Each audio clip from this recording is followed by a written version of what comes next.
কেমন আছো সকলে? আশা করি তোমরা সবাই ভালো আছো। আমি তোমাদের জন্য আজকে নিয়ে এসেছি আরেকটি মোস্ট ইম্পর্ট্যান্ট ত্রিপুরা জয়েন্ট এন্ট্রান্সের চয়েস ফিলিং রিলেটেড ভিডিও। আজকের ভিডিওতে আমি তোমাদের সঙ্গে আলোচনা করব যে ত্রিপুরা জয়েন্ট এন্ট্রান্সের চয়েস ফিলিংটার যে সিট ম্যাট্রিক্স আছে সেটা সম্পর্কে।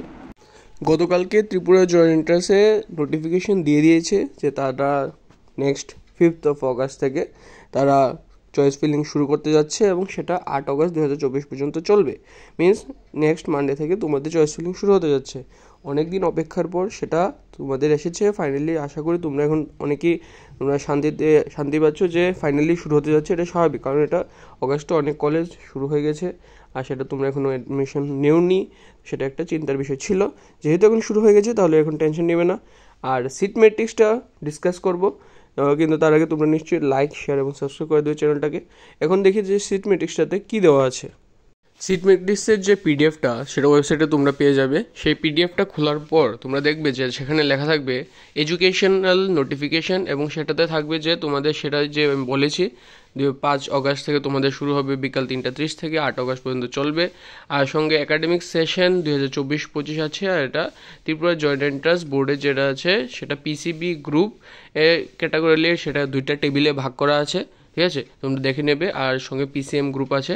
সবগুলো আমি পুরোপুরি তোমাদের ডিসকাস করে দেবো যে সিট ম্যাট্রিক্সটা সম্পর্কে এই ভিডিওতে। তোমরা কাইন্ডলি ওয়েবসাইট থেকে পিডিএফটা ডাউনলোড করে একদম বিস্তারিতভাবে দেখে নেবে যে তোমরা এলিজিবিলিটি ক্রাইটেরিয়া কী কী আছে সেটা দেখে তোমরা অ্যাডমিশন নেবে, ঠিক আছে। সিট ম্যাট্রিক্স শুরু হচ্ছে পিসিবি গ্রুপ দিয়ে। আর সেটাতে তোমরা প্রথমে বি ফার্ম দেখতে পারবে, যেটাতে রিপন্স আছে, যেটা মিজোরামে আছে। তারপর আছে রিপসেট, তারপর আছে তোমার ভারত ফার্মাসিউটিক্যাল টেকনোলজি, যেটা আমতলিতে অবস্থিত। সেখানে তোমরা দেখতে পাবে যে টোটাল রিপসেটে 25টা সিট আছে, রিপন্সে যেটা মিজোরামে সেটাতে 3টা সিট আছে, এবং ভারত ফার্মাসিউটিক্যালে তোমাদের 20টা সিট আছে। এখানে দেখা যাচ্ছে যে সবগুলিতে তোমার মিনিমাম 50% থাকতে হবে for general category students and 45% থাকতে হবে এসসি এসটিদের জন্য। সেটা তোমাদের বোর্ডের মার্কস হিসেবে বলা হচ্ছে। আর তোমরা তোমাদের র্যাঙ্ক অনুযায়ী সেটা বি ফার্মটা যা চুজ করবে তারা পাবে, ঠিক আছে। সেইভাবে চলছে তোমাদের সেলবে। তোমরা তারপর বিএসসি নার্সিং, বিএসসি এগ্রিকালচার, তোমরা অনেকগুলি কোর্স আছে, সেটা তোমরা পিডিএফ ডাউনলোড করে দেখে নেবে। এখন পিসিএম গ্রুপটা দেখে নিই। পিসিএম গ্রুপের যে সিট ম্যাট্রিক্সটা শুরু হচ্ছে সিভিল ইঞ্জিনিয়ারিং দিয়ে, যেটাতে টিআইটি নরসিংগড়ে টোটাল 44টা সিট আছে, ইকফা ইউনিভার্সিটিতে 40টা সিট আছে, এবং টেকনো কলেজ অফ ইঞ্জিনিয়ারিংয়ে 30টা সিট এখানে দেওয়া আছে। তো সবগুলি ক্ষেত্রে দেখতে পাবে যে পিসিএম এর ক্ষেত্রে 45% ফর জেনারেল এবং 40% ফর এসসি এসটিদের জন্য এখানে আছে। তোমাদের দরকার পড়বে for BTech admission in civil engineering. Total তোমরা সিট এখানে দেখতে পাবে ফর পিসিএম স্টুডেন্টদের জন্য, যেটা 591টা সিট আছে। তার মধ্যে জেনারেলের জন্য 360টা সিট আছে, এসটিদের জন্য 181টা সিট আছে, এবং এসসিদের জন্য 103টা সিট আছে। এখন আমরা দেখে নিই যে কিছু জেনারেল ইনস্ট্রাকশন দেওয়া আছে। তুমি যখন পিডিএফটা ডাউনলোড করবে সেটার নিচে একটা জেনারেল ইনস্ট্রাকশন দেখে নেবে ফর চয়েস ফিলিং পারপাস। সেখানে লেখা আছে যে তোমরা দেখবে যে candidate who is registered but does not participate in choice filling within the stipulated time period for first round of counseling shall not be permitted for participating in the second and subsequent round of counseling. এর মানে বলেছে যারা তোমরা choice ফিলিংয়ের জন্য যে আগে registration করে photo upload করেছিলে, তারা শুধু ফটো আপলোড করে রেখে দিলে হবে না। তাদের এই যে টাইম দেওয়া আছে 5 অগস্ট থেকে 8 অগস্ট, সেটার মধ্যে তোমাদের সিট চয়েস করতে হবে। আর যারা এই টাইমের মধ্যে সিট চয়েস করবে না, তাদের আর চয়েস ফিলিংয়ের জন্য তাদের কলেজ অ্যালটেড হবে না, সেটা এখানে বলা হয়েছে। তো সেটা কোনো বড় বিষয় নেই। তোমরা সবাই 5 থেকে 8 অগস্টের মধ্যে তোমরা চয়েস ফিলিং করে নেবে, এবং তোমাদের আশা করি খুব তাড়াতাড়ি তারা সেটা চয়েস ফিলিং রেজাল্টও দিয়ে দেবে। নেক্সট ইনস্ট্রাকশনে বলেছে যে এখানে it is noted that the selection of candidate for a particular course at a certain college or university will be subject to be fulfilment of eligibility criteria if any of the respective college or university or institution from where seat is sponsored. এখানে বলা হয়েছে যে প্রত্যেকটা ইউনিভার্সিটির আলাদা আলাদা eligibility criteria আছে, সেটা তোমরা সিট ম্যাট্রিক্সের সঙ্গে এলিজিবিলিটির মধ্যে তোমরা দেখে নেবে, ঠিক আছে। সেই অনুযায়ী তোমাদের অ্যাডমিশন হবে।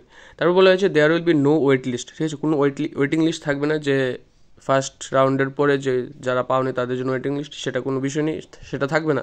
ফার্স্ট রাউন্ড শেষ, তাহলে যারা পেয়েছো তারা পেয়ে যাবে, যারা পাওনি তারা সেকেন্ড রাউন্ডে তোমরা অ্যাপ্লাই করতে পারবে, ঠিক আছে।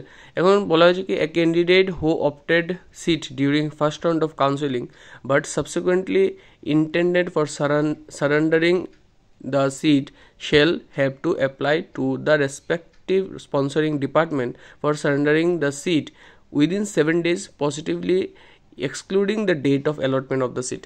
অর্থাৎ এখানে বলেছে যে যারা ফার্স্ট রাউন্ডে সিট পেয়েছে, ঠিক আছে, মনে করো তোমরা এই সিটটা অ্যাকসেপ্ট করবে না, ঠিক আছে, তোমরা এই সিটে তোমাদের দরকার নেই, তোমরা নেক্সট রাউন্ডে যাবে অথবা তোমাদের এই সিটই দরকার নেই, ঠিক আছে, কারণ একবার সিট পেলে কিন্তু সেটা যদি অ্যাডমিশন না নাও তাহলে সেটাকে ছাড়তে হবে, সারেন্ডার করতে হবে, ঠিক আছে।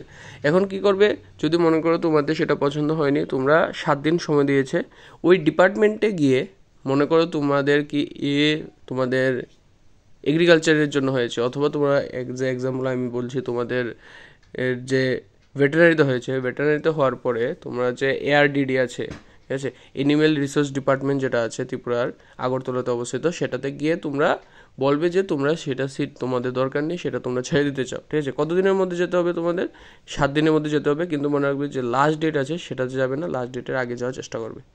আর সঙ্গে আরেকটা বলেছে যারা গ্রুপ সি আছে, মিন্স যারা পিসিবি এবং পিসিএমএ বুথের কলেজের জন্য অ্যাপ্লাই করেছ, তারা তো দুটা কলেজই পাবে, ঠিক আছে।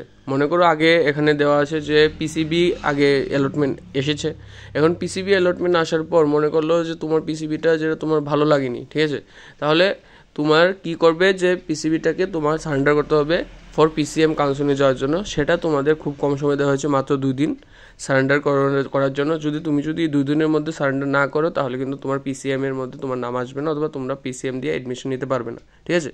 আশা করি তোমাদের এই ভিডিওটা ইম্পর্টেন্ট লেগেছে। আমি আরও সিট মেট্রিক্স সম্পর্কে যে আমি একটু কিছু বিশ্লেষণ করছি, কিছু ইন্টারেস্টিং ফ্যাক্টও আমি পেয়েছি, সেটা আমি তোমাদের নেক্সট ভিডিওতে বলে দেবো। কিছু তোমাদের পজিটিভ আছে, কিছু তোমাদের নেগেটিভ আছে, সবগুলো আমি ডিসকাস করে দেবো, ঠিক আছে। তো চিন্তার বিষয় নেই। Best of luck, thank you.